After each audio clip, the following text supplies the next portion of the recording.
What? I apologize, Miss Snee. This was arranged by your father. I had assumed you knew. Her father? Of course. It would be just like him not to tell her. The man before her bowed deeply, clearly uncomfortable with her irony. Perhaps he feared for his job, his livelihood and family. She hated it. It's not a problem. Her shoulders relaxed as a mask of simple indifference slipped across her features. I was simply caught off guard by it. If you'll cease delaying my guest for a few minutes so I can prepare? Of course, Miss Snee. Pure relief. It dropped from him in waves. Was this the culture of fear within the SDC? Something her father had drilled into his employees? Or worse? Was it her? I do apologize once more, Miss Snee. The door closed before she could tell him it wasn't his fault. If he had ever heard it. She wondered if he would believe her words. Ignore it. You'll be a beacon in a week anyway. That would give her the chance she needed. The opportunity to show who she was and what she could achieve away from Atlas and the long arm of her family. Her face tilted to one side as she inspected herself in the mirror, before looking at the other. Her scar stood out still, the ugly mar visible no matter what powder she might put over it. A frown pulled across her lips before she could catch it, one finger coming up to trace the damaged skin. It could have been worse. At least she still had both eyes. There was a soft knock on the door, followed by two more. Light blue eyes widened as she quickly snapped her attention back to the present, smothering out her white clothes as she finished her inspection. Her throat was sore. She looked a little tired, but it would do. The frown was torn from her face, replaced with a genius smile as she pirouetted to face the closed doors. Come in. This is Mr. Jean-Arc, the man before him introduced. The winner was a young man, probably close to her own age, though certainly much taller. Coarse blonde hair and blue eyes, set in a face that looked almost bored. She had to resist the urge to scrunch her nose a little at his clothes, though. Adequate they were hardly fashionable. And he wore them poorly, as though clearly unused to a suit in any way. Certainly she wouldn't have bumped into him at any of her father's dinner parties. But then again, that wasn't saying much. He was fortunate enough to win the contest for a meeting with yourself, Miss Snee. Yes. Yes. Thank you. Please. Wait outside. Really now. He'd already explained this to her before. Did he think her stupid? That her hard-earned success and skill was nothing more than the bumbling talent of an empty-headed child? Outside? Miss Snee, perhaps you should not be alone with an unknown man like this. She wanted to slap her hand into her face. Had he honestly just insinuated such a thing about a person who was right next to him? Even if he did look scruffy and a little below her station, that hardly warranted an immediate accusation that he might take advantage of her. This was exactly how the poor reputation of the Snee family had come about. The boy's dark eyes narrowed. I'm sure someone about to enter Beacon would be able to handle a civilian, he said. She made sure to keep her smirk hidden at his irritation. Though, she was impressed with his confidence to speak up. Most fans who met her tended to bumble around gashing about how wonderful the experience was. Insults tended to wash over them, so in awe they were. I would prefer it if you didn't insult those who come to see one of my concerts. Rest assured, if something unpleasant does happen, I will be able to handle it better than you or my guards could. Winter probably didn't have to go through this. The man hesitated still, before no doubt deciding it wasn't worth sticking his neck out for. With a quick bow, he backed out of the room, slowly closing the door behind him. She desperately wished she could just sit down and relax, especially after such a draining performance. But instead, she smiled at the teen before her. Well, congratulations are in order for winning the competition. A pleasure to meet you. Jean, was it? He nodded and leaned back against the nearby wall. I didn't even realize there was a competition. That makes two of us. So, normally it was they who did most of the talking. Her barely able to squeeze a word in edgeways. She never knew what to say to those shy ones who didn't speak. Then again, he didn't look like he was shy around her at all. He was completely at ease. What brought you to come see my concert? Family. I had a smaller accident recently that I recovered from. I think this was supposed to be my parents' way of celebrating things working out. A small accident? That sounded a bit off. Tickets to her concert were expensive at the best of times, and who would reward someone for something insignificant? More likely he came out of a small kind of accident or surgery, something his survival hadn't been a certain factor on. Either way, it wasn't any business of hers.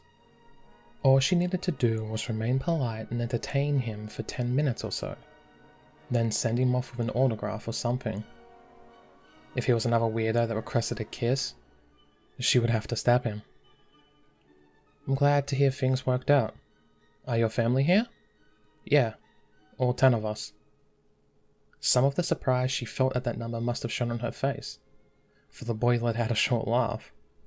I have a lot of sisters. He certainly did. Weiss didn't know how to imagine having more than one winter. It would be a nightmare. Still, though, he didn't offer any real avenue for a conversation. She thought he would leap at the chance to talk about his family to her, but instead, he went silent after saying just enough to answer all her questions. Don't you have anything you wanted to ask of me? She finally asked. It's not like you get to meet me every day after all. There was a flicker of something in his eyes. Amusement, perhaps. I guess not. I suppose. Why did you decide to give up this career to become a huntress? That's none of your business. She snapped back, before she could even think about it. A second later, she worked to wipe that frown from her face, before he could notice it. Damn. But that had been a constant question back home. Why did he have to ask that specifically? I apologize. It's fine. It's not really any of my business. I was just curious. Her eyes narrowed at him, looking for any doubt. But it honestly seemed like he wasn't bothered by her response. In fact, she dared to say he looked pleased. Again. A faint glimmer of amusement. That was a far cry from how most reacted to her temper. I am sorry, though. It's somewhat of a personal question. Then don't answer it. What's your favorite instrument?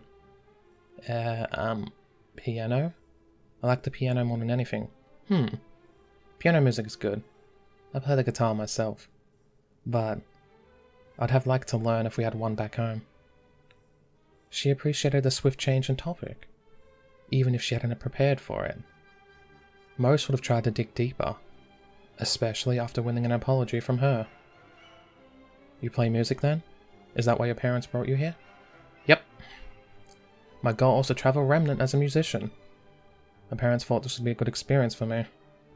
I don't really intend to get as big as you though. This is all a little too much for me. Not everyone wants to be the best, she said. She always had. She was a snee, and so needed to excel in everything she did. She relished in it too. But she knew not everyone else held the same ideas. So, you want to play in a band, or... The conversation was safe. Easy. Just the way she wanted it. It allowed her time to switch off and rest without worrying about keeping up her mask. Maybe he was doing that deliberately. Maybe he was just indifferent. He didn't act like one of her usual fans, so perhaps he honestly didn't care. Her music wasn't for everyone. Thank the heavens she hadn't gone on another excitable twat, or worse. Some man thrice her age who descended to the mental age of a child upon seeing her. I'm thinking more along the lines of a wandering minstrel. I want to travel light between the kingdoms and stay where I can, earn my keep with my skills before moving on. Well, that's whimsical, silly, unreliable, an interesting choice. You didn't really agree to an interview with someone, did you? He said, with a small grin on his face. What do you mean? You're here, are you not? The question surprised her, more because he managed to notice than anything else. She was certain she hidden her frustration well enough, bar that one slip earlier. You don't have to if you don't want to, he shrugged. I didn't actually sign up to win anything, so I'm not fussed either way. How about we say you did and call it here? It sounded too good to be true.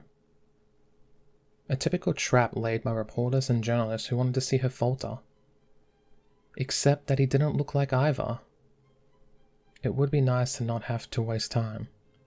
She had enough to think about with Beacon upcoming. Not to mention she desperately wanted a shower after being out on the stage beneath so many spotlights. It had been unbearably hot. If you are certain, she said slowly, looking for any reaction. He just shrugged. I am.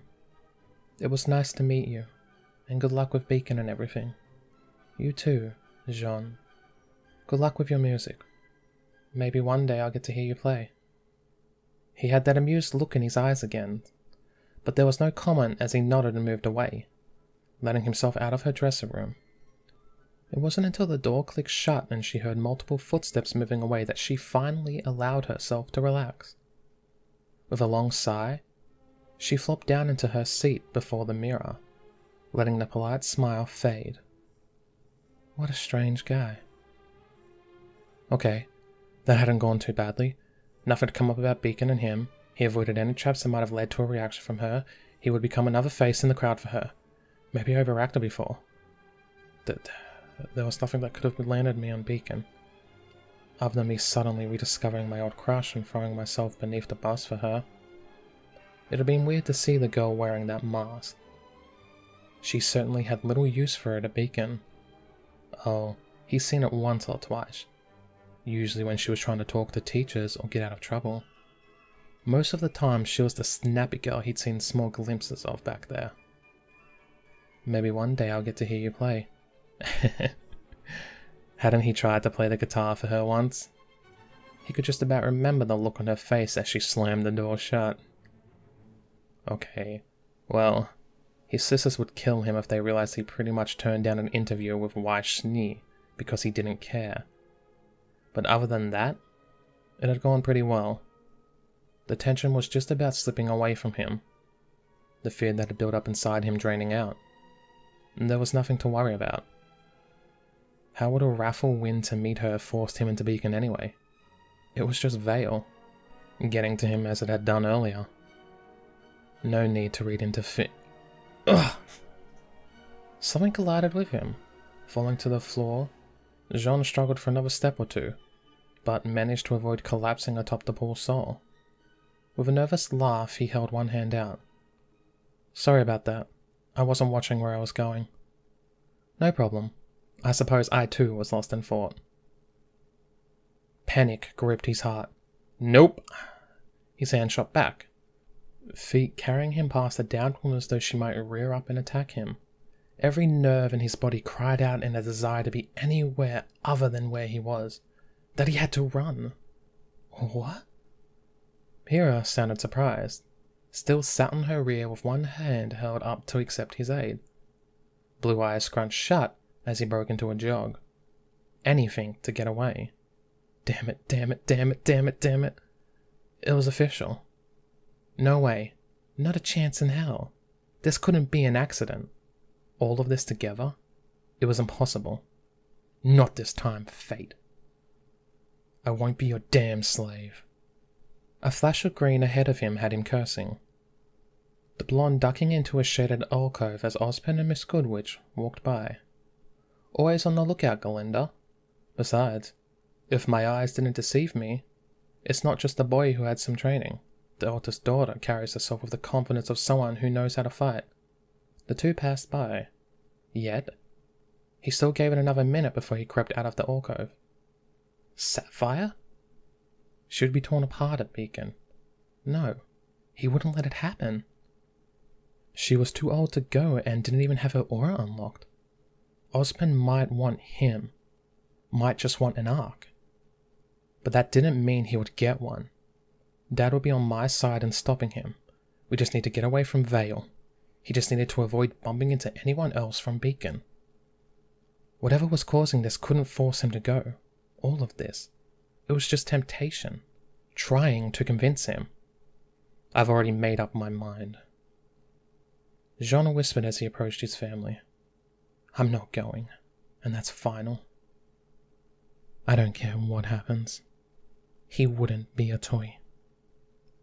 This is a short chapter. I am sorry it's taken me so long to get another one out. I've been very busy with real life. But I plan to do another one relatively soon to make up for it.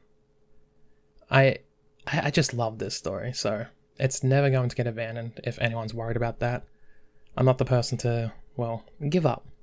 But anyway, if you like it, you know what they say, like and subscribe, leave a comment.